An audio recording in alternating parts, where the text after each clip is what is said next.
Good morning friends. તો ચાલો હવે આપણે શરૂ કરવા જઈ રહ્યા છે સૌર કુકર. બરાબર ને? સૌર કુકરથી બાકી છે ને શીખવાનું. ચલો, સૌર કુકર અને સોલર વોટર હીટરની સંરચના જોવાની છે અને એની કાર્ય પદ્ધતિનો પણ આપણે શું કરવાનો છે ભાઈ? અભ્યાસ કરવાનો છે. બરાબર છે? 8મા ધોરણમાં ભણીને આવેલા છો, બરાબર? એટલે ફટફટ જોઈ લઈશું. ઠીક છે? ચાલો, શું કહે છે કે પ્રવૃત્તિ મુખ્યત્વે સૌર ઉપકરણો કેવા અવાહક અને મહત્તમ ઉષ્મા શોષક છે એ સમજવાના હેતુ માટે આપણે અભ્યાસ કરી રહ્યા છીએ. જનરલી આપણે આ સૌર કુકરની અંદર વાત કરીએ તો ખ્યાલ છે જ કે એને કઈ રીતે મૂકવાનું હોય, કઈ રીતે વાપરવાનું હોય, આપણે ખ્યાલ હોય જ છે. બરાબર છે? આવી એક પેટી જેવી રચના હોય છે. બરાબર? એની ઉપર આ જે સૂર્ય છે તો સૂર્યના પરાવર્તિત થયેલા કિરણો આ અરીસા પર ફેંકવાના. આ જગ્યા પર સોલર કુકરની અંદર આ જગ્યા પર કાચની પેટીની અંદર એક અરીસો મૂકેલો હોય છે. સૂર્યના કિરણો એની પર પડશે. અરીસો મૂકેલો છે એટલે ત્યાંથી બધા પ્રકાશના કિરણો ચેક કરો તો પરાવર્તિત થઈ રહ્યા છે અને પરાવર્તિત થઈને તમે ચેક કરો જે આ પેટીનો નીચેનો હિસ્સો છે એ નીચેના હિસ્સામાં રહેલો જે ખોરાક છે, 4 ડબ્બામાં ખોરાક મૂકેલો છે, ચેક કરો, જુઓ. ડબ્બામાં તમને ખોરાક મૂકેલો દેખાશે તો એ ખોરાકની ઉપર સૂર્યના કિરણો ફેંકાશે અને ત્યાં ગરમી ઉત્પન્ન થશે. હવે આ જે ગરમી ઉત્પન્ન થઈને એ ગરમી આ પેટીમાંથી બહાર નહીં નીકળી જાય ને એના માટે તમે ચેક કરો આ પેટીને કાચની તકતીથી બંધ કરી દીધેલી છે. તમને કાચની તકતી આ જગ્યા પર દેખાશે નહીં. ધ્યાનથી જુઓ, શાઇનિંગ જેવું દેખાય છે કે કાચ છે ને, પારદર્શક હોય, કાચ નહીં દેખાય, પારદર્શક છે એટલે. પણ તમે સમજો કે કાચની તકતીથી આને બંધ કરી દીધેલું છે. એટલે છે ને કે આ પેલા પરાવર્તિત થયેલા કિરણો જે અંદર ગયા ને તો એ જે ગરમી ઉત્પન્ન કરે ને તો એ પેલી કાચની પેટી બંધ હોવાના કારણે અંદરની ગરમી અંદર જળવાઈ રહે. અંદર ગ્લોબલ વોર્મિંગ જેવું થાય, બરાબર ને? તાપમાન વધી જાય એટલે આપણો ખોરાક ધીમે આંચે રંધાવા લાગે. તો આપણે સોલર કુકર જે છે, સૌર કુકર જેને કહેવાય, એના વિશે ચર્ચા કરેલી જ છે. એમ છતાં પાછું આવે છે તો પાછું જરા જોઈ લઈએ. સમજવાનું ખાસ શું છે આની અંદર તે તમને કહી દઉં કે ભાઈ સોલર જે આ કુકર મારું જે ખરું ને એની અંદરની આ જે સપાટી ખરી ને એની પર એમ કહે છે કે કાળો કલર મારી દેવાનો. કેમ કાળો કલર મારવાનો? ગયા વિડીયો તમને મેં આ પ્રવૃત્તિ સમજાવી, યાદ કરો. તો આ પ્રવૃત્તિમાં અહીંયા કાળો કલર કરી દીધેલો, પાણી વધારે ગરમ થયેલું કે નહીં ભાઈ, એવી રીતે અહીંયા આગળ કાળો કલર કરી દીધેલો હોય એટલે આપણને ગરમીનું પ્રમાણ વધી જશે, ખોરાક ફટાફટ રંધાઈ જાય. બરાબર છે? ચલો, હવે આ લોકો મને ઘણી બધી વસ્તુ સમજાવે છે કે જરા જોઈ લો કે ભાઈ શું ગુણધર્મ સમજવાનો છે. તો ભાઈ કાર્ય સપાટી વધારે ઉષ્માનું શોષણ કરે છે. એના માટે સંરચના પેટીની કેવી કરવાની? સોલર પેટીની ભાઈ તો ભાઈ અવાહક ધાતુની કે લાકડાની એક પેટી જેવી લઈ લેવાની તમારે. એની અંદરની સપાટી કાળા રંગથી રંગી દેવાની અને આ પેટીની ઉપર કાચની જાડી તકતીનું ઢાંકણ બંધ કરી દેવાનું. એ તમને મેં ફોટામાં બતાવી દીધું. પેટીની સાથે પેટીની જે ઉપરની સપાટી ભાઈ આપણી જ્યાં પેટી ખરી ને તો એ પેટીની આ સપાટી પર તમે ચેક કરો કાચની તકતી, આ છે કાચની તકતી અને ઉપર છે તે અરીસો. કાચની તકતી જે છે ને કાચની તકતી પારદર્શક હોય, પ્રકાશ આર પાર નીકળી જાય, જ્યારે અરીસો જે છે તે પ્રકાશના કિરણનું પરાવર્તન કરે. બરાબર છે ને? તો એ વસ્તુ અહીંયા પણ આપણે સમજાવેલી છે. જરા એને વ્યવસ્થિત સમજી લઈએ. જુઓ,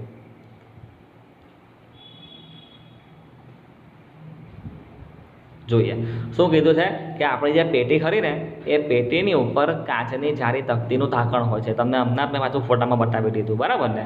અને પેટીની સાથે એક સાદો કે બહિર્ગોળ અરીસો હોય. તકતી ક્યાં હોય, અરીસો ક્યાં હોય, તમને હમણાં જ મેં પાછું સમજાવ્યું. અરીસો હોય તો એની પરથી જે પરાવર્તિત થતા જે પેલા સૂર્યના કિરણો છે ને એને કેન્દ્રિત કરવા માટે ઉપયોગમાં આવે છે. અરીસો છે ને પ્રકાશના કિરણો પેલા ડબ્બા પર ફેંકવાના ને ભાઈ, તો એના માટે આ અરીસો મને કામ લાગે છે. ઓકે, આગળ વધીએ. ભાઈ કાચની તકતી કેમ ઢાંકી દીધેલી છે પેટીમાં? કાચની તકતી તો મેં તમને હમણાં જ કીધું કે કાચની તકતીનો ઉપયોગ ગ્રીન હાઉસ અસર ઉત્પન્ન કરવા માટે થાય છે. એટલે પેલા જેના જે અરીસા પરથી પ્રકાશના કિરણો પરાવર્તન પામીને ડબ્બામાં જાય તો ડબ્બા ગરમ રહે, અંદરની ગરમી બહાર નહીં આવી જાય એ માટે એને પેલી કાચની તકતીથી ઢાંકી દેવાનું. બરાબર ને? આગળ વધીએ. ચાલો, સૌર કુકરની પેટીમાં ઉષ્મા કઈ રીતે ઉત્પન્ન થાય છે ભાઈ? ઉષ્મા કઈ રીતે પરાવર્તિત થાય છે? તો એના માટે પેલો અરીસો મૂકેલો છે, અરીસાના ઉપયોગથી. બરાબર ને? આગળ વધીએ. 3 નંબરની વાત કરીએ. સૌર કુકર કે સોલર વોટર હીટર જે છે એમાં થતું ઉર્જાનું રૂપાંતરણ સમજાવવાનું છે. તો ભાઈ ઉર્જામાં શું છે ભાઈ? સૌર કુકરને આપણે શું આપીએ છીએ? પ્રકાશ ઉર્જા આપીએ, એટલે કે સૌર ઉર્જા એને આપીએ. અને ખોરાક ગરમ થાય મતલબ કે ઉષ્મા ઉર્જામાં એનું રૂપાંતર થયું. ભાઈ પ્રકાશ ઉર્જા એટલે કે સૌર ઉર્જામાંથી ઉષ્મા ઉર્જામાં રૂપાંતર થાય છે. ખબર છે, 8મા ધોરણથી ખબર છે, બરાબર ને. ચોથો સવાલ લઈએ. સૌર કુકર કે સોલર વોટર હીટર જે આપણે કહીએ છીએ, એમાં તમે કેટલું તાપમાન મેળવી શકો છો, કેટલું ગરમ થાય મેક્સિમમ? તો ભાઈ સૌર કુકર હોય ને તો એની સંરચના વડે આપણે 65 સેલ્સિયસ તાપમાન મેક્સિમમ મેળવી શકીએ. સોલર વોટર હીટર હોય ને તો એમાં પાણીની ટાંકીની ક્ષમતા અને સંગ્રાહક વિસ્તાર વડે સંયુક્ત રીતે તાપમાન નક્કી થાય છે અને એમાં આપણે 50 થી 60 ડિગ્રી તાપમાન પ્રાપ્ત કરી શકીએ છીએ. તે નાહવાના પાણીના તાપમાન કરતાં ઘણું વધારે હોય. આપણે નાહવાનું પાણી હોય ને લગભગ 40 ડિગ્રી જેવું પાણી તાપમાન રાખીએ છીએ, પણ આ તો 50 થી 60 તાપમાન છે એટલે એ જરા વધારે જ ગરમ કહેવાય. એટલે નાહવા માટે પૂરતું છે એમ. એમાં થોડું ઠંડુ પાણી ઉમેરીને પછી આપણે નાહી લેવાનું. બોલો, ખ્યાલ આવે છે ભાઈ તાપમાન કુકરમાં કેટલું? તો ભાઈ કુકરમાં આપણે કીધું કે 65, અને વોટર હીટર હોય તેમાં તાપમાન 50 થી 60 ડિગ્રી થતું હોય છે. ઓકે, ચાલો હજુ આપણે વધીશું આગળ. 5મો પ્રશ્ન આવે છે પ્રવૃત્તિ પરથી કે તમે આ સૌર કુકર અને સોલર વોટર હીટર વાપરો છો તો એના ઉપયોગના ફાયદાઓ પણ લખવાના છે અને એની મર્યાદા પણ લખવાની છે. કે ભાઈ સૌર કુકર વાપરે તો ફાયદા શું, મર્યાદા એટલે કે ગેરફાયદા શું. ફાયદા પણ લખવાના છે અને ગેરફાયદા પણ લખવાના છે. પહેલાં આપણે વાત કરીએ ફાયદાની. સાંભળતા રહેજો. ભાઈ સૌર કુકર વાપરવાનો પહેલો ફાયદો, તેમાં ઉપયોગમાં લેવાતી સૌર ઉર્જા વગર ખર્ચે પ્રાપ્ત થાય છે. પૈસા આપવાના નહીં, મફતમાં. બીજો એનો ફાયદો, એના ઉપયોગથી બળતણ વાયુનો બચાવ કરી શકીએ છીએ. કોઈ પણ આપણે બળતણ અલગથી લાવવાની જરૂર નથી, સૂર્ય ઉર્જા વાપરી લેવાની. હજુ લખવું હોય તો લખી શકાય, એમાં પ્રદૂષણ થતું નથી. ચલો આગળ વધીએ. એની મર્યાદા લખીએ, એની ગેરફાયદો લખીએ કે ભાઈ શું એનું લિમિટેશન છે. તો પહેલું આવે છે કે આ ઉપકરણો દિવસ દરમિયાન ચોક્કસ સમયે જ ઉપયોગી થાય છે. દિવસે જ કામ લાગે. રાત્રે ભૂખ લાગી હોય લાગે ને, રાત્રે ભૂખ લાગે ને, રાત્રે વધારે ભૂખ લાગે. કેમ? રાત્રે ભૂખ લાગી હોય તો આપણે અડધી રાત્રે રાંધી શકીએ નહીં આની અંદર, સવારે જ યુઝ કરી શકીએ. ચોમાસામાં યુઝ નહીં થાય આનો, કારણ કે વાદળછાયું વાતાવરણ હોય. આ ઉપકરણો રાત્રિના સમયે તેમજ વાદળછાયા દિવસોમાં ઉપયોગી થતા નથી. બસ આ જ એની મર્યાદા છે. બાકી તો વાપરવા માટે એકદમ બેસ્ટ છે આ વસ્તુ. બરાબર છે. હજુ આપણે આગળ વધીએ. 23મો સવાલ સમજીશું. સમજાવો સોલર સેલ. તો જે સોલર સેલ છે તો એ પણ આપણે 8મા ધોરણમાં કદાચ શીખીને આવેલા છીએ. સમજીએ ચાલો. શું કહે છે કે સૌર ઉર્જા આપણે ફક્ત અને ફક્ત દિવસ દરમિયાન જ ઉપયોગમાં લાગે છે. એટલે સૌર ઉર્જાના ઉપયોગની આ મર્યાદા સોલર સેલના ઉપયોગથી દૂર કરી શકાય છે. જો શું કહે છે કે આપણી એક ઉપર મર્યાદા શું આવે કે રાત્રે સૌર ઉર્જાનો ઉપયોગ કરવો હોય તો નહીં થઈ શકે, પણ સોલર સેલના આવી ગયા પછી આ પોસિબલ બને છે કે રાત્રે પણ તમે ઉપયોગ કરી શકો. કરવાનું શું કે દિવસ દરમિયાન સોલર સેલ હોય ને તેનું આપણે ખ્યાલ છે કે તડકામાં મૂકી દેવાનો એટલે ચાર્જ થઈ જાય. હવે સોલર સેલ તડકામાં મૂકી દીધો, ચાર્જ થઈ ગયો, તો હવે એની જે બેટરી ચાર્જ થઈ ગઈ છે તો રાત્રે મને કોઈ જગ્યા પર વિદ્યુતની જરૂર હોય તો આ સોલર સેલ વાપરી લઉં તો રાત્રે પણ બોલો કામ લાગે કે નહીં લાગે ભાઈ? બરાબર છે. એટલે પહેલી લાઈન બરાબર સમજો ફાઇનમાં ફાઇન રીતે કે સૌર ઉર્જા જે છે એ દિવસ દરમિયાન જ ઉપયોગી છે. તો સૌર ઉર્જાના ઉપયોગની જે આ મર્યાદા છે ને એ સોલર સેલના ઉપયોગથી આપણે દૂર કરી દીધી કે રાત્રે પણ તમે એને વાપરી શકો. બરાબર છે. આગળ વધીએ. સોલર સેલ સૌર ઉર્જાનું વિદ્યુત ઉર્જામાં રૂપાંતર કરે છે. એનો સિદ્ધાંત છે, યાદ રાખજો. સોલર સેલ છે, તડકામાં મૂકો એટલે સૌર ઉર્જા એને મળે. સૌર ઉર્જામાંથી એ પછી વિદ્યુત ઉર્જામાં રૂપાંતર કરી આપે છે. હજુ આગળ વધીએ, હજુ આગળ સમજીએ. સાંભળતા રહેજો. વિશિષ્ટ સોલર સેલને સૂર્યની સામે રાખવામાં આવે તો તેમાં 0.5 થી 1 જેટલો વોલ્ટેજ ઉદ્ભવે છે. એક નાનો અમથો સોલર સેલ લેશો ને, ફૂલ ચાર્જ કરશો તડકામાં મૂકીને, તમે 0.5 વોલ્ટ કે 1 વોલ્ટ મેક્સિમમ તમે એમાં ઉત્પન્ન કરાવી શકો. બરાબર છે. આપણા જે પેન્સિલ સેલ હોય ને ભાઈ, જે આપણે ઘડિયાળમાં નાખતા હોઈએ ને, તો એ 1.2 વોલ્ટના હોય, 1.2 થી 1.5 વોલ્ટના હોય. એની સામે જરા ઓછું છે પણ ફ્રીમાં મળે છે ને ભાઈ, પ્રદૂષણ મુક્ત છે ને ભાઈ. આશરે ભાઈ આ વોલ્ટની વાત કરીને વોટ કહીએ તો 0.7 વોટ એની અંદર પાવર આવે છે. આ પાવર ઓછો પડતો હોય, તમને લાગે કે સર આ પાવરથી તો હું કંઈ ચલાવી શકું એમ નહીં, મારે તો ઘરમાં પંખો ચલાવવો છે, મારે તો ઘરમાં લાઇટ ચલાવવી છે, તો ભાઈ આટલા વોલ્ટેજથી લાઇટ ના ચાલે, પંખા નહીં ચાલે, તો તમે શું કરો, એક સાથે ઘણા બધા સેલ લાઇનમાં જોડીને મૂકી દો. હવે એક સાથે ઘણી બધી વસ્તુ ઘણા બધા સેલને લાઇનમાં જોડીને મૂકી દઉં તો આને એવું કહેવાય કે મેં પેનલ બનાવી. પેનલ, સૂર્યથી ચાલતી પેનલ બનાવી એટલે એને આપણે નામ આપીશું સોલર પેનલ. આવી સોલર પેનલ તમે કદાચ જોઈ હશે, કોઈએ પોતાના અગાસીમાં ધાબા પર મૂકી હશે. ટ્રાફિક સિગ્નલ પર થોડાક વખત પહેલાં આવો સરકારે નિર્ણય લીધો હતો કે ટ્રાફિક સિગ્નલ પર જે ટ્રાફિક લાઇટ હોય છે, સિગ્નલની જે લાઇટ હોય છે ને, એ ચલાવવા માટે સોલર સેલ મૂકેલા. તો પેલું જે ટ્રાફિક સિગ્નલ હોય ને એની ઉપર સોલર સેલની આખી એક પેનલ મૂકી દીધેલી. હવે 4 રસ્તા પર જ ટ્રાફિક સિગ્નલ હોય એટલે એને તડકો તો મળવાનો જ છે.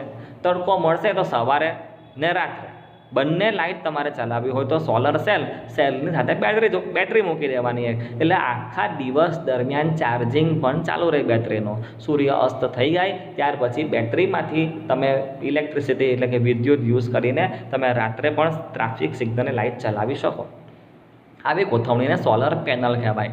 ધારો કે તમે ટ્રાફિક સિગ્નલ પર ના જોઈ હોય તો 101% તમે કોઈ પણ કૃત્રિમ ઉપગ્રહનો ફોટો જોયો હશે. કૃત્રિમ ઉપગ્રહ હોય ને તો કૃત્રિમ ઉપગ્રહની આજુબાજુમાં 2 પાંખિયા હોય. ધારો કે આ કૃત્રિમ ઉપગ્રહ છે એમ સમજો, 2000ની નોટ ખરી ને એમાં પેલું મંગળયાન દોરેલું છે 2000 નોટ પર, તમે ચેક કરો આવા પાંખિયા હોય કૃત્રિમ ઉપગ્રહોને. આ કૃત્રિમ ઉપગ્રહ આવ્યા વચ્ચે હોય, આજુબાજુ 2 મોટા પાંખિયા હોય. આ જે મોટા પાંખિયા હોય ને તો વિદ્યાર્થી મિત્રો સોલર પેનલ હોય. અને આ જે છે ને સોલર પેનલ હોય. સોલર પેનલ લઈને એટલા માટે જવું પડે કારણ કે આ કૃત્રિમ ઉપગ્રહની અંદર જાતના વિદ્યુતથી ચાલતા ઉપકરણો, કોમ્પ્યુટર, લેપટોપ, કંઈ કેટલાય પ્રકારના કેમેરા ગોઠવેલા, ઇલેક્ટ્રિસિટી જોઈએ ચાર્જિંગ કરવા માટે એને. તો કૃત્રિમ ઉપગ્રહ તો અમે અવકાશમાં છોડી દીધો, તો હવે એને મારે પાવર સપ્લાય ક્યાંથી આપવાનો?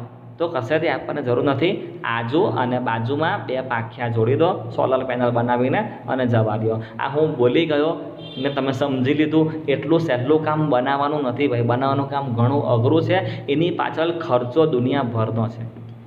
કારણ કે મેં તમને શું કીધું, આને અત્યારે હું જવા દઉં છું, મેં તમને શું કીધું કે સોલર સેલ, એક સેલથી બહુ ઓછી ઉર્જા મળે, ઘણા બધા સેલ જોડી દેવાના. તો એક સેલ અને બીજા સેલને જોડવા માટે એટલે કે લોકો સોલ્ડરિંગ કરવા માટે ધાતુ જે વપરાય છે એનું નામ છે ચાંદી. એકબીજાને ચાંદીથી જોડવાના. ચાંદી સસ્તી મળે? તમે કહેશો કે ના. બીજું આ જે સેલ છે ને એ ખાસ પ્રકારના સિલિકોનમાંથી બનાવવામાં આવે. સેલ બનાવવાનો ને તો સેલ બનાવવા જે ધાતુ યુઝ થાય તે સિલિકોન છે. સસ્તી મળે સિલિકોન ધાતુ? તો ના, મોંઘી મળે. એટલે સોલર પેનલ બનાવવાનો ખર્ચો ઘણો છે, બરાબર છે, પણ બનાવી શકાય ખરું, અને આપણે બનાવીને મોકલીએ પણ છે, બરાબર છે. ખર્ચો થાય પણ બનાવી શકાય. સાંભળજો, તો આ જગ્યા પર હવે મને એ લખેલું છે કે ખૂબ જ વધારે સંખ્યામાં સોલર સેલના સંયોજનથી તૈયાર થતી ગોઠવણીને સોલર પેનલ કહે છે. સોલર પેનલ કેમ બનાવી? કારણ કે એક સેલમાં ખાલી આટલો જ વોલ્ટ મને મળે છે અને મને વધારે વોલ્ટની જરૂર છે. તો તમે એક કામ કરો, ઘણા બધા સેલને એક સાથે જોડી દો, સોલર પેનલ બનાવી દો.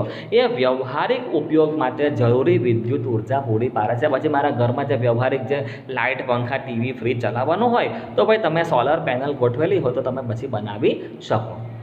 હજુ આપણે આગળ વધીએ. સોલર સેલમાં કોઈ ગતિશીલ ભાગ હોતો નથી. કોઈ અંદર ગતિ નહીં કરતું ભાઈ, સેલની અંદર કંઈ ગતિ નથી કરતું ભાઈ. એની જાળવણી જે છે એ ખૂબ જ ઓછી જરૂરિયાત ધરાવે છે. એને બહુ તમારે જાળવવાની બહુ કાળજી રાખવાની જરૂર નથી. એક વખત તડકામાં મૂકી દીધો પૈતું તમારું એમ. કોઈ પણ પરાવર્તકના ઉપયોગ વગર ખૂબ જ કાર્યક્ષમ છે. એમાં પરાવર્તક તરીકે કોઈ મારે અરીસો મૂકવાની પણ જરૂર નથી. જેમ કે આપણે સોલર કુકરની અંદર ડબ્બાની ઉપર પ્રકાશ પડે એના માટે અરીસો મૂકેલો કે ભાઈ અરીસાની અંદર પ્રકાશના કિરણો પરાવર્તન થાય ને ડબ્બા સુધી પહોંચે. ભાઈ સેલમાં આવા પરાવર્તકનો એટલે કે આવા કોઈ અરીસા ફરીસાના ઉપયોગની પણ મને જરૂર પડતી નથી. આગળ વધીએ. જુઓ, સોલર પેનલ તમને ફોટો દેખાશે જો નાનો આમ તો તમે કદાચ જોયો છે. મેં તમને વાત કરી ને ટ્રાફિક સિગ્નલની ઉપર આવી એક છત્રી જેવું મૂકેલું હોય, જુઓ એ સોલર પેનલ છે. ભાઈ ક્યાં કામ લાગશે આપણને? તો તે ખૂબ જ અંતરિયાળ, દુર્ગમ અને ઓછા વસવાટવાળા વિસ્તારો કે જ્યાં વિદ્યુત વિતરણ લાઇન ખર્ચાળ છે અને વ્યાપારી ધોરણે યોગ્ય નથી ને, તો ત્યાં તમે આ સોલર પેનલથી એ ગામમાં વીજળી પહોંચતી કરી શકો. ધારો કે અહીંયા તોરણ પાવર છે તો શહેર છે એટલે જ પહોંચાડે છે. હવે ધારો કે બહુ બહુ દૂરનું કોઈ ગામ છે, એકદમ અંતરિયાળ જંગલ વિસ્તારમાં, તો હવે આ જે તોરણ પાવર કંપની છે તેને આટલા વિસ્તારમાં આટલા દૂર સુધી વીજળી લઈ જવી પોસાય પણ નહીં. લઈ તો જાય પણ ધારો કે ગામડામાં રહેતા 5-25 જણ હોય તો 5-25 જણમાંથી એ તોરણ પાવર કંપનીને કેટલું કમાવા મળવાનું, કેટલું બિલ થવાનું એ લોકોનું વળી. એટલે વ્યાપારી ધોરણે શક્ય નથી. તો હવે એ ગામના લોકોને વીજળી વગર જ રાખવાના. તો ભાઈ ના, આ સોલર પેનલ તમે ત્યાં યુઝ કરી શકો ને ભાઈ. સૂર્યનો તડકો તો ગમે ત્યાં બધે પહોંચે મફત માટે પણ, બરાબર ને. તો સોલર પેનલ આ જગ્યા પર કામની છે. ખૂબ જ દૂર અંતરિયાળ કોઈ ગામ હોય, દુર્ગમ ઓછા વસવાટ ધરાવતા વિસ્તારો હોય કે જ્યાં તમે વિદ્યુત વિતરણની લાઇન બહુ ખર્ચાળ પડતી હોય, વ્યાપારિક ધોરણે શક્ય ના બનતું હોય, સોલર પેનલ વાપરીને તમે એને યુઝ કરી શકો છો. બરાબર છે. હજુ આગળ વધીએ. ચાલો જુઓ, મેં તમને વાત કરી આ પણ કે સોલર સેલની જે બનાવટની પ્રક્રિયા છે ને ખૂબ જ ખર્ચાળ છે. ખર્ચો બહુ છે ભાઈ પેનલ બનાવવાનો. પહેલો શું ભાઈ ખર્ચો? તો ભાઈ તમારે એની બનાવટમાં વિશિષ્ટ શ્રેણીના સિલિકોનનો યુઝ કરવો પડે. સેલ બનાવવો હોય તો ધાતુ તરીકે તમારે સિલિકોન વાપરવાની, સિલિકોનનો સેલ બને. બરાબર છે. જે ખૂબ મોંઘું છે સિલિકોન ધાતુ. અને બીજું, પેનલની અંદર સોલર સેલના આંતરિક જોડાણમાં એક સેલની બીજા સેલથી જોડવા માટે ચાંદીનો ઉપયોગ થાય છે. ચાંદી તો બહુ સસ્તી કેમ? ના ભાઈ, ચાંદી પણ બહુ મોંઘી. એટલે ભાઈ સોલર પેનલ બનાવવાની આ જે પ્રક્રિયા છે બહુ ખર્ચાળ છે ભાઈ. બરાબર છે. હજુ આપણે આગળ વધીએ. ચાલો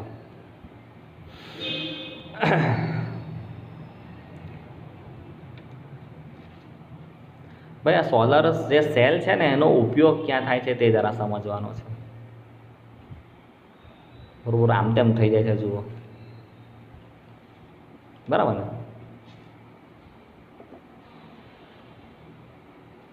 ઓકે, સોલર સેલનો ઉપયોગ જોવાનો છે આપણે. સોલર સેલનો વૈજ્ઞાનિક અને પ્રાયોગિક પ્રયોજનમાં ઉપયોગ જોઈએ. ચાલો, ક્યાં વપરાય? કૃત્રિમ સેટેલાઇટ. તમને હમણાં થોડીક વાર પહેલાં મેં સમજાવ્યું, સ્ક્રીનની ઉપર ડ્રો કરીને કૃત્રિમ ઉપગ્રહ સમજાવેલો ને, એની આજુબાજુ બે આખ્યા સમજાવ્યા ને, તો સોલર પેનલ લઈને જવું પડે. બીજું છે માર્સ ઓર્બિટર, જે પણ અવકાશનું એક સાધન છે. જેવા અવકાશી સાધનોમાં મુખ્ય ઉર્જાના સ્ત્રોત તરીકે સોલર સેલનો જ ઉપયોગ થાય છે. આગળ વધીએ. અંતરિયાળ વિસ્તારો કે જ્યાં હજુ સુધી વીજળી નથી પહોંચી શકી, હમણાં તમને એની પણ વાત કરી, તો ત્યાં મારે કોઈ રેડિયો ચલાવવો છે, સેલ નાખવો પડે ને, સોલર સેલ યુઝ કરી શકીએ. વાયરલેસ ટ્રાન્સમિશન ચલાવવું છે, ત્યાં મારે ટીવી ચલાવવું છે કે કોઈ બી રિલે સ્ટેશન કે કોઈ બી ઇલેક્ટ્રિક ઉપકરણ ચલાવવું હોય તો તમે સોલર પેનલનો કે સોલર સેલનો ઉપયોગ કરી શકો છો. આગળ વાત કરીએ. આ વાત પર મેં કરી કે ટ્રાફિક સિગ્નલ કે કેલ્ક્યુલેટર કે ઘણા રમકડાઓ છે, એમાં પણ તમે સોલર સેલનો ઉપયોગ કરી શકો છો ભાઈ. વિશિષ્ટ રીતે ડિઝાઇન કરેલી ધડેલી છત પર સોલર પેનલની ગોઠવણી કરો. અગાસી પર તમે સોલર પેનલ લગાવી દો તો તમારા ઘરની અંદર વીજળીનું બિલ 0 થઈ જશે.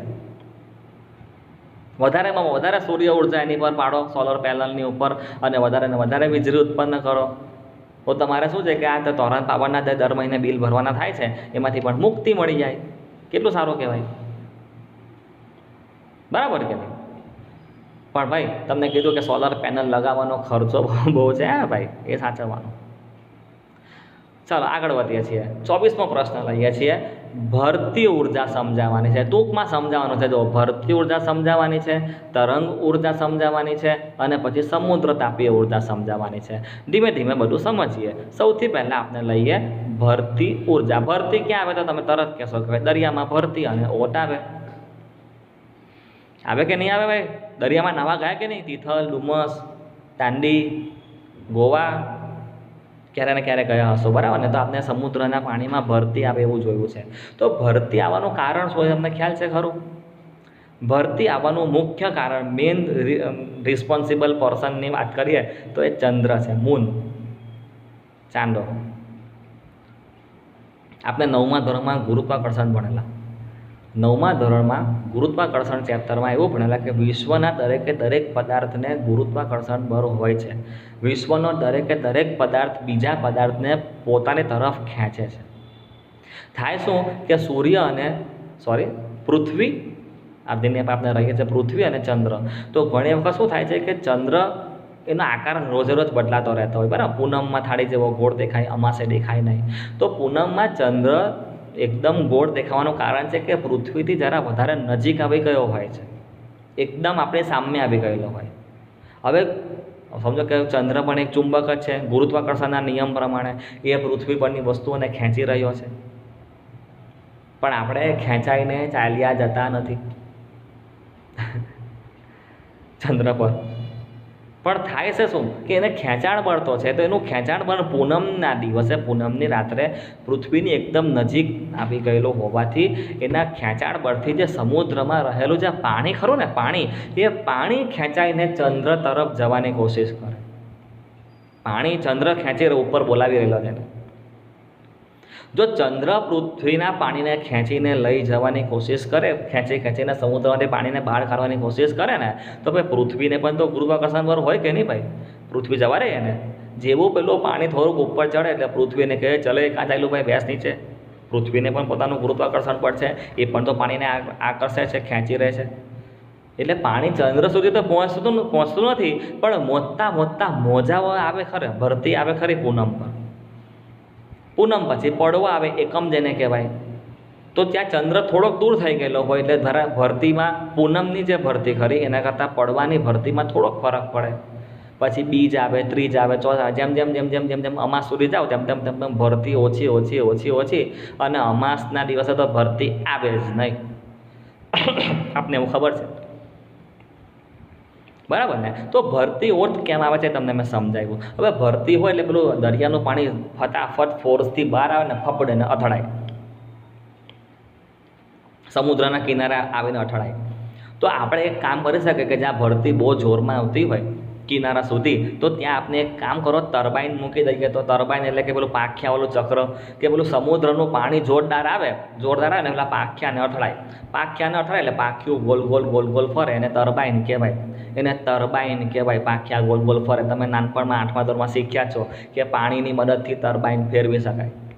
ટર્બાઇન ફરે એનું જોડાણ સીધું જનરેટર સાથે કરી દો, એટલે જેવું મારું પાંખ્યું એટલે કે ટર્બાઇન ગોલ ફરે, એનું જોડાણ જનરેટરથી કરું તો જનરેટર પણ ગોળ ફરે, અને જનરેટર ગોળ ફરે એટલે અંદરથી આપણને વિદ્યુત ઉર્જા મળે. અને જો ભરતીની મદદથી ટર્બાઇન ફરતું હોય અને વીજળી મળતી હોય તો મને આમ સમજો કે મફતના ભાવે, એટલે કે મફતમાં, સાવ ફ્રીમાં મને વિદ્યુતનું નિર્માણ થયું, મારે વિદ્યુતનું નિર્માણ થયું. 1 રૂપિયાનો ખર્ચો નહીં. તે ઉપરાંત કોઈ પણ પ્રકારનું પ્રદૂષણ પણ નહીં, ધુમાડા પણ ઉત્પન્ન થતા નથી. આજની તારીખે પણ આપણા દેશમાં 80%, સમગ્ર વર્લ્ડની વાત કરીએ તો 80% વીજળી કોલસા પાડીને જ પેદા કરવામાં આવે છે. કોલસો બળે એટલે એનો ધુમાડો થાય, અને એ ધુમાડાની મદદથી ટર્બાઇનને ગોલ ફેરવવામાં આવે છે, અને પછી વિદ્યુત જનરેટરમાંથી વીજળી ઉત્પન્ન કરવામાં આવે છે. આજની તારીખે પણ જો આની જગ્યા પર આ ભરતી ઉર્જાની મદદથી વીજળી ઉત્પન્ન કરીએ તો કેટલું સારું કહેવાય, બરાબર છે? તો ભરતી ઉર્જા વિશેની તમને ઘણી બધી માહિતી મેં આપી દીધી. હવે અંદર સમજીએ તો શું કહે છે કે પૃથ્વીની ફરતે ભ્રમણ કરતા ચંદ્ર દ્વારા ગુરુત્વાકર્ષણ બળ પાણીને લાગે છે. ખબર છે, તમને સમજાવ્યું. એના કારણે સમુદ્રના જળ સ્તરમાં ઉતાર અને ચઢાવ આવ્યા કરે છે, જેને આપણે ભરતી ઓત કહીએ છીએ. ખબર છે? સમુદ્રની સપાટીના સ્તરમાં ફેરફાર થવાની આ ઘટનાને ભરતી અને ઓટ કહેવામાં આવે છે. હમણાં મેં તમને કીધું, સમુદ્રની સપાટીનો તફાવત ભરતી ઉર્જા આપે છે. ખબર છે? સમુદ્ર તરફ ખુલતો સાંકડો ડેમ કે બંધ બાંધીને ભરતી ઉર્જાનો ઉપયોગ કરી શકાય છે. મોસ્ટલી બધા ડેમ સમુદ્ર તરફ જ ખુલતા હોય છે. બધું ડેમમાંથી પાણી ખોલે, સમુદ્રમાં જતું હોય, તો પેલું પાણી ફટ જતું હોય તો શું કહે છે કે ત્યાં તમે ટર્બાઇન મૂકી દો, ટર્બાઇન ગોળ ફરશે એટલે વીજળી ઉત્પન્ન થશે. બંધ જ્યાં ખુલતું હોય, તો મેં તમને કીધું ને, બંધનું પાણી જ્યાં જતું હોય, ખુલતું હોય, ત્યાં ટર્બાઇન ગોઠવી દેવાનું અને ભરતી ઉર્જાનું વિદ્યુત ઉર્જામાં રૂપાંતર કરી શકાય છે. બોલો, ખ્યાલ આવે છે? તમને સમજાવી દીધું, બરાબર છે? ધારો કે સમજ ના પડી હોય તો તમે વિડીયો સ્વરૂપમાં ભણી રહ્યા છો તો ફરી તમે વિડીયો સાંભળીને પણ શીખી શકો. આગળ વધીએ, ચાલો. હવે આપણે વાત કરીએ તરંગ ઉર્જાની. ભાઈ, સમુદ્ર તટ પર એક તરફથી બીજા તરફ વહેતા ભારે પવનો વડે તરંગો સર્જાય છે. વાત સાચી છે, સમુદ્રના પાણીમાં તરંગો પણ આવે ને. સમુદ્રમાં તો પેલું સટાસટ પવન ફૂંકાતો હોય. તો આ પવન ઉર્જામાંનો ઉપયોગ કરો ભાઈ, પવન ચક્કી ચલાવો. પાણીમાં તરંગ ઉત્પન્ન થાય તો તમે ત્યાં ટર્બાઇન મૂકી દો, ટર્બાઇન ગોલ ગોલ ફેરાવો, વિદ્યુત ઉર્જા ઉત્પન્ન કરો. આ જ વસ્તુ અંદર કહેવાના છે. તો એકદમ ફટાફટ સમજાવી દઉં. ભરતી ઉર્જામાં જેવું આવ્યું છે તેવું જ આમાં આવવાનું છે, બરાબર ને. એટલે તમને આ એક જ વારમાં ફટાફટ સમજ પડી જશે. જો શું કહે છે કે જ્યાં તરંગો વધુ તીવ્ર હોય ત્યાં જ તરંગ ઉર્જાનો વ્યવહારિક ઉપયોગ કરી શકાય. વાત તો એકદમ સાચી છે કે તરંગ ઉર્જા વધારે હોવી જોઈએ, તીવ્ર હોવા જોઈએ. સમુદ્ર કિનારાની નજીક મોટા તરંગોને આંતરીને, સમુદ્ર કિનારા પાસે મોટા તરંગોને આંતરી લો, ઘેરી લો ને એની પાસે જે ગતિ ઉર્જા હોય ને, એની જે ગતિ ઉર્જા ખરી ને એનું વિદ્યુત ઉર્જામાં રૂપાંતર કરી શકાય છે. એની ઉર્જા, એની ગતિ ઉર્જાને આંતરીને ત્યાં તમારે ટર્બાઇન ગોઠવવાની વાત છે. વિવિધ પ્રકારની સંરચનાઓ વિકસાવી એ દ્વારા તરંગ ઉર્જાની મદદથી ટર્બાઇનનું ભ્રમણ કરાવીને તમે વિદ્યુત ઉર્જાનું ઉત્પાદન કરી શકો છો. ખ્યાલ આવી જાય ને. જે આપણે જે ભરતી ઉર્જામાં જે વસ્તુ જોઈ ને વિદ્યાર્થી મિત્રો, એના જેવો જ સેમ ટોપિક આવે છે તરંગ ઉર્જામાં. હા, હવે ખાસ સમજવાનું આવે છે. જુઓ, સમુદ્ર તાપીય ઉર્જા. સમુદ્રને કહેવાય ઓશન, તાપીય મતલબ કે થર્મલ, એનર્જી ઉર્જા એટલે કે એનર્જી, ઓશન થર્મલ એનર્જી. પહેલાં હું સમજાવું છું, તમે કેટલું સમજો છો તમે મને કહેજો ભાઈ. તમને સમજાવવાની જવાબદારી પૂરેપૂરી મારી હે ભાઈ. તમે આમાં હારતા નહીં, તમને હું વ્યવસ્થિત સમજાવીશ જ. બરાબર છે, બરાબર ધ્યાન આપજો. એક વારમાં સમજ ના પડે, બીજી વાર હું બોલીશ તેમાં વધારે સમજ પડશે જ. ખાસ ધ્યાન આપજો, ધ્યાન આપવાનું છોડશો નહીં પ્લીઝ. સમુદ્ર તાપીય ઉર્જા ઇમ્પોર્ટન્ટ વસ્તુ છે સમજવાની રીતે. સમુદ્રની સપાટીનું પાણી સૂર્ય દ્વારા ગરમ થાય. આ તો ખબર છે ને ભાઈ, સમુદ્ર હોય તો સમુદ્રમાં પાણી હોય, પાણી હોય તો તડકો પડે, ગરમ થાય. એની સાપેક્ષે સપાટીનું પાણી ગરમ થયું. હવે તો સમજો, સપાટીનું પાણી ઉપરનું ગરમ થયું, પણ એની સાપેક્ષે ઊંડાઈવાળા ભાગનું પાણી ઠંડુ હોય. આ પાણીનો નિયમ છે, ગુણધર્મ છે કે અમુક સપાટીનું પાણી જ ગરમ થાય, એની નીચે તમે પાણીમાં અંદર ઉતરો સમુદ્રમાં તો તમને પાણી અંદરનું ઠંડુ જ લાગશે.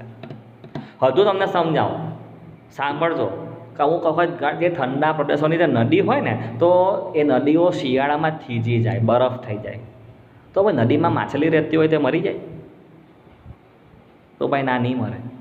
કેમ નહીં મરે? એનું કારણ સમજો કે તમે પાણી છે ને અમુક હોય ને, પાણી અમુક ઊંડું હોય તો એની ઊંડાઈના અમુક સ્તર સુધીના પાણીનો જ બરફ જામે.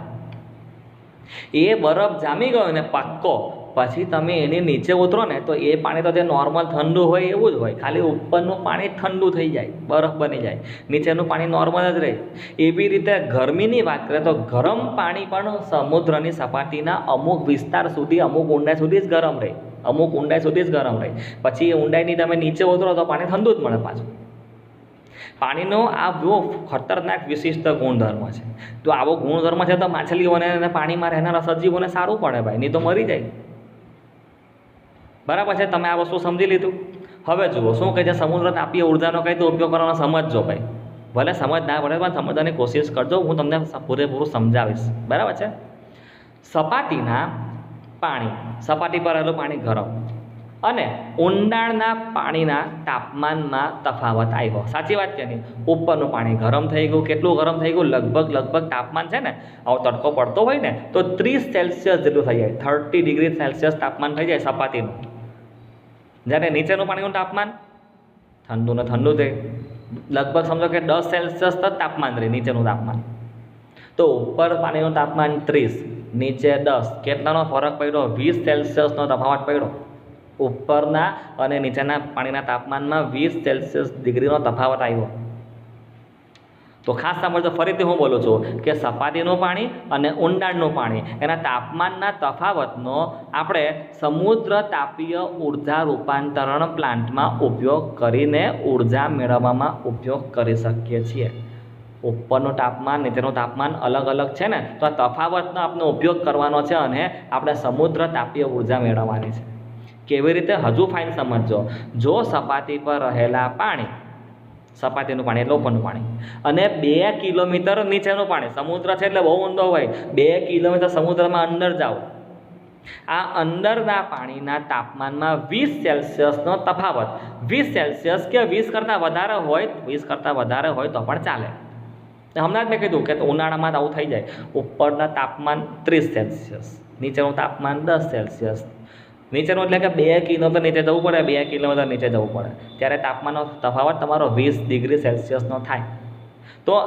તો તમે આવા ઉર્જા રૂપાંતરણ પ્લાન્ટ કાર્યવંતિત રહે છે. તો તમે આવો સમુદ્ર તાપીય ઉર્જાનો પ્લાન્ટ બનાવેલો હોય ને તો એ કાર્યવંતિત રહે, મતલબ કે એનું કામ ચાલુ રહે. તો ફરક 20 સેલ્સિયસનો હોવો જોઈએ. 20 સેલ્સિયસનો ફરક ના હોય તો તમારો આ પ્લાન્ટ બંધ થઈ જાય, એમાંથી ઉર્જા ઉત્પન્ન થતી બંધ થઈ જાય. તો હવે તમારા દિમાગમાં એવું આવશે કે આમાંથી ઉર્જા આપણને મળે કેવી રીતે, તો એ સમજીએ. ચાલો જો શું સમજાવે છે. જુઓ કે સપાટીના હૂંફાળા પાણીના ઉપયોગ વડે, નામ યાદ રાખજો, એમોનિયા જેવા બાષ્પશીલ પ્રવાહીને ઓગાળવામાં આવે. શું કરવાનું તમારે? સપાટીનું પાણી બહુ ગરમ થઈ ગયું, 30 સેલ્સિયસ થઈ ગયું.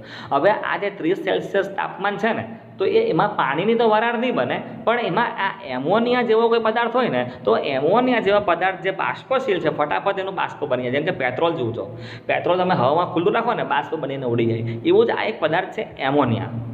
તો એમોનિયા એની બાષ્પ બનીને ઉડવા લાગશે. બરાબર છે. તો ફરીથી વાંચું છું. સપાટીના હૂંફાળા પાણીના ઉપયોગ વડે એમોનિયા જેવા બાષ્પશીલ પ્રવાહીને ઉકાળવામાં આવે. ઉકાળે એટલે એની બાષ્પ બને. હવે એની બાષ્પ વડે જનરેટરનું ટર્બાઇન ફેરવવાનું. જે અત્યાર સુધી કોલસા બાળીને ધુમાડાથી ફેરવતા હતા, તો તમે એમોનિયા બાળીને એની બાષ્પ ભેગી કરો વરાળ સ્વરૂપમાં, અને એની મદદથી તમે ટર્બાઇનને ફેરવો. સમુદ્રની ઊંડાઈએ રહેલા ઠંડા પાણીને પંપ વડે ઉપર લાવવાનું અને એમોનિયાની બાષ્પને પુનઃ પ્રવાહીમાં રૂપાંતરણ કરવાનું. હવે કદાચ તમને આ વધારે આઈડિયા નહીં આવે, બરાબર છે અત્યારે, તો હું તમારી સમક્ષ એક ફોટો રજૂ કરું છું. જરા ધ્યાન આપતા રહેજો. જરાક પણ તમે ધ્યાન આમ તેમ કરતા નહીં. ફોટો મારો આ રહ્યો. સોરી, ફોટો ચાલુ કરું છું, જરા 2 મિનિટ જોજો. 1 મિનિટ. ફોટો જુઓ. બરાબર છે. ફોટાને એકદમ ધ્યાનથી તમે જુઓ. સમજાવું છું, હવે હું સમજાવવાનું ચાલુ કરું છું, ધ્યાન આપજો. શું કરવાનું છે? જુઓ, આ સમુદ્રની સપાટીનું પાણી, બરાબર છે, અને આ જે છે સમુદ્રની અંદરનું પાણી. ઉપરનું જે પાણી છે એ આ સૂર્ય દેખાયો, એમાંથી પ્રકાશના કિરણો પડશે સમુદ્ર પર, એટલે આ જે ઉપરનું મારું પાણી છે તે વધારે ને વધારે ગરમ થશે. ગરમ થશે, તાપમાન થશે એનું 30 સેલ્સિયસ.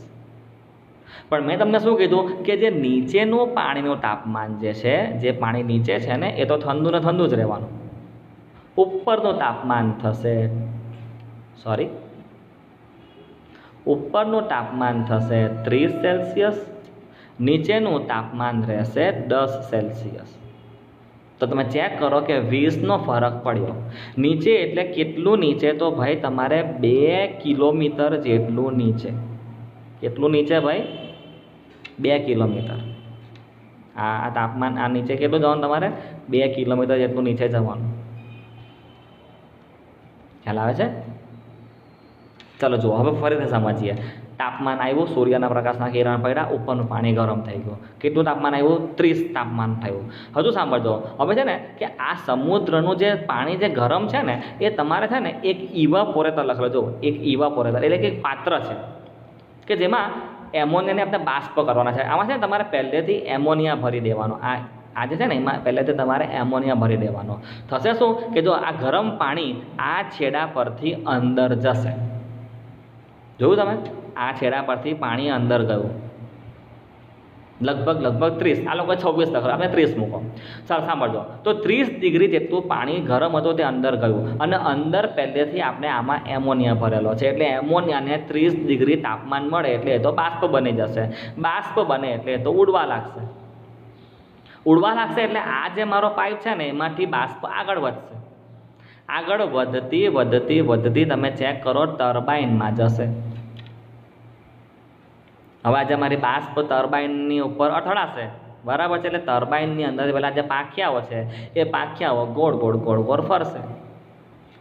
તમે ચેક કરો, આ પાખિયાઓનું સીધું જોડાણ જનરેટરથી કરેલું છે. આ જનરેટર છે એમ માની લો. એટલે અહીંયા જેવું પાખ્યું ગોલ ગોલ ફરે એવું પેલું જનરેટર ગોલ ગોલ ફરે. જનરેટર ગોલ ગોલ ફરે એટલે અંદરથી આપણને ઇલેક્ટ્રિસિટી મળવાની. બરાબર છે. હવે જોજો, આ મારી જે વરાળ, આ જે પાત્ર છે એમાં જે ગરમ થયેલી વરાળ જે આગળ વધી એ આ મારા પાખિયાને ગરમ કરી, પાખિયાને ગોળ ગોળ ફેરવ્યા. પાખિયાને ગોળ ગોળ ફેરવ્યા પછી મારી આ વરાળ તમે ચેક કરો, આ પાત્રમાં અંદર જશે. આ પાત્રમાં અંદર જશે. આ નળી દેખાય છે, આ નળી મારફતે પેલી જે વરાળ છે, બાષ્પ છે, એમોનિયાની વરાળ છે, એ આ પાત્રમાં જવાની. હવે આ પાત્રમાં ગરમ ગરમ વરાળ છે. આ જે પાત્ર છે અહીંયા વરાળ ઠંડી પાડવાની છે. તો આ પાત્રને સમુદ્રની જે આ સપાટી છે એ સપાટીથી નીચે લઈ જવાનું. નીચે લઈ જવાનું, આટલું નીચે નથી, ફોટામાં બતાવ્યું એટલું નીચે નથી લઈ જવાનું. કેટલું નીચે લઈ જવાનું? આ જે પાત્ર છે એ દરિયામાં અંદર 2 કિલોમીટર નીચે મૂકવાનું. હવે 2 કિલોમીટર તમે નીચે પહોંચ્યા એટલે હવે આમાં જે પાણી અંદર ઘૂસવાનું ને ભાઈ, એ તમે ચેક કરો, કોલ્ડ પાણી, ઠંડુ પાણી ઘૂસશે. આ પાત્ર જો ઠંડુ પાણી, આ લોકોએ 1000 મીટર એટલે 1 કિલોમીટર લખેલું છે, પણ ખરેખર 2 કિલોમીટર આવે. બરાબર છે. તો 2 કિલોમીટર નીચે જે પાણી છે એ ઠંડુ પાણી એ મારી બાષ્પને ઠંડી પાડશે. અહીંયા આ પાત્રમાં બધી બાષ્પ વહી થઈ ગઈ. એમાં ઠંડુ પાણી વસા કરો તો ઠંડા પાણીના સંપર્કમાં એમોનિયાની બાષ્પ આવે એટલે બાષ્પ ઠંડી પડશે. એટલે એમોનિયાની બાષ્પ એટલે કે વરાળ ઠંડી પડી એટલે એમોનિયા હવે બની ગયું પ્રવાહી સ્વરૂપ. જે જો ગરમ હતું તે લાલ કલરમાં છે, ગરમ વરાળ લાલ કલરની, જો લાલ કલર. પણ જેવું ને ઠંડુ પાણી બન્યું ને, ઠંડુ પાણી મળ્યું ને એટલે મારી વરાળ ઠંડી પડી ગઈ, એમોનિયા પ્રવાહી બની ગયું. હવે આ પ્રવાહી એમોનિયા અહીંયાથી આ નળી મારફતે આગળ વધશે. હવે આ પ્રવાહી એમોનિયાને પાછું તમારે ઉપર લાવવાનું કે નહીં લાવવાનું? એમને એમ તો ઉપર ચડે નહીં. તો આપણા ઘરમાં જે પેલી પાણીની મોટર હોય એવી પાણીની એક મોટર એટલે કે પંપ મૂકી દેવાનો. આ પંપ મારફતે આ બધો જે પ્રવાહી એમોનિયા છે તે પાછું આ પાત્રમાં આવી જાય. આ પાત્રમાં, આ જે મારું પાત્ર છે એમાં ફરીથી એક વખત એને ગરમ પાણી મળશે. ગરમ પાણી મળે એટલે એમોનિયા ફટાફટ બાષ્પ બને એટલે ટર્બાઇન ગોલ ગોલ ફરશે, વીજળી ઉત્પન્ન થશે. ટર્બાઇનને ફેરવીને પાછી મારી એમોનિયાની બાષ્પ આ પાત્રમાં જ્યાં એને ઠંડુ પાણી મળશે એટલે આ પાત્રમાં આ બાષ્પ ઠંડી પડે એટલે પ્રવાહી બને એમોનિયા. પ્રવાહી એમોનિયા પાછું પંપ પાસે આવે. પંપ મારફતે પાછું એને ઉપર ચડાવવાનું. પાછી બાષ્પ બને, ટર્બાઇન ફરે. ચક્ર તમે સમજી શકતા હશો કે આ જે ચક્ર છે તે ચાલ્યા જ કરશે. આ ચક્ર ચાલ્યા કરશે એટલે આ જગ્યા પર ટર્બાઇન ગોલ ગોલ ફરે એટલે વીજળી મળ્યા જ કરશે. તો આ જે ઘટના થઈ છે તો એને કહેવામાં આવે છે સમુદ્ર તાપીય ઉર્જા. આને શું કહેવામાં આવે છે ભાઈ? સમુદ્ર તાપીય ઉર્જા. બરાબર છે. તો હવે આપણે પાછા આ જગ્યા પર આવી જઈએ. ચાલો આપણા ફોટામાં તમે બરાબર સમજી લીધું ને? ફોટો મેં તમને એટલા માટે બતાવ્યો કે આપણી બુકની અંદર, આપણી નવનીતની અંદર આ વસ્તુ આપી નથી. તમને હું ડાયાગ્રામમાં સમજાવું, ફોટા દ્વારા સમજાવું તો તમને વધારે આઈડિયા આવે. બરાબર ને? તો જો હવે હું અહીંયાથી વાંચું, તમને એકદમ મસ્ત આઈડિયા આવશે. જો અહીંયાથી વાંચું તો કે સપાટી પર રહેલું પાણી અને 2 કિલોમીટર અંદર રહેલું પાણી, તાપમાનમાં 20 ડિગ્રીનો તફાવત રાખવાનો છે. તો મારો આ જે પ્લાન્ટ છે તે કાર્યાવંતિત રહેશે, ચાલુ રહેશે. તાપમાનનો તફાવત 20 ડિગ્રી કે એના કરતાં વધારે ના હોય તો પ્લાન્ટ બંધ થઈ જશે. પ્લાન્ટ મારો બંધ થઈ જશે. આમાં શું હોય હકીકતે જુઓ કે સપાટીનું જે હુંફાળું પાણી હોય ને એ હુંફાળા પાણી વડે એમોનિયાને આપણે બાષ્પશીલ એટલે કે ગરમ કરવાની, બાષ્પ બનાવી દેવાની. બાષ્પ બનીને એ ઉકળશે. એટલે એની આ બાષ્પ વડે તમે પેલા ફોટામાં યાદ કરો, આપણે જનરેટર એટલે કે ટર્બાઇનને ગોલ ગોલ ફેરવેલો એટલે વીજળી અંદરથી આપણે પ્રાપ્ત થઈ ગયેલી. વીજળી પ્રાપ્ત થઈ ગઈ તો પછી આ જે ઉષ્મા એટલે કે મારી એમોનિયાની જે બાષ્પ હતી ને એને સમુદ્રના ઊંડાઈમાં રહેલા ઠંડા પાણીના પંપ પર ઠંડી પાડી દેવાની. બરાબર છે. એટલે જે એમોનિયા મારું લિક્વિડ બની ગયું ને, પ્રવાહી બની ગયું ને, તો એ નીચે બન્યું, 2 કિલોમીટર નીચે પ્રવાહી બન્યું, તો એને ઉપર લાવવાનો. તો એ કહે છે કે ઠંડા પાણીને પછી આ ઠંડી બાષ્પને તમારે પંપ વડે ઉપર લાવીને એમોનિયાની બાષ્પને પુનઃ પ્રવાહીમાં રૂપાંતરિત કરી દેવાનું. એમોનિયાની બાષ્પને પાછું પ્રવાહી બનાવીને પાછું તમારે ઉપર લઈ આવવાનું. પાછી આ બાષ્પ બનશે, જનરેટર ફેરવશે, બાષ્પ નીચે જશે, ઠંડા પાણીના સંપર્કમાં આવશે. એકવાર ફરીથી ઠંડા પાણીના સંપર્કમાં આવ્યું, એકવાર ફરીથી જે એમોનિયા જે છે, બાષ્પ જે છે ઠંડી પડી હશે, પ્રવાહી બની હશે, પાછું ઉપર લાવો. આ ચક્ર તમારે ચાલ્યા જ કરવાનું. ઠીક છે. તો આ વસ્તુ છે સમજવાની આપણે કે ભાઈ સમુદ્ર તાપીય ઉર્જા. બોલો, એકદમ વ્યવસ્થિત ખ્યાલ આવી ગયો ને? બરાબર ને? જો વિડીયો સ્વરૂપમાં સમજો છો એટલે તમે ફરીને પણ સાંભળી શકશો. બરાબર છે. હવે જે નેક્સ્ટ ટોપિક છે એનું નામ છે ભૂતાપીય ઉર્જા. પણ વિદ્યાર્થી મિત્રો, આ ભૂતાપીય ઉર્જા આપણે નેક્સ્ટ વિડીયોમાં જોઈશું. અહીં આપણે આ વિડીયોને પૂરો કરીએ છીએ.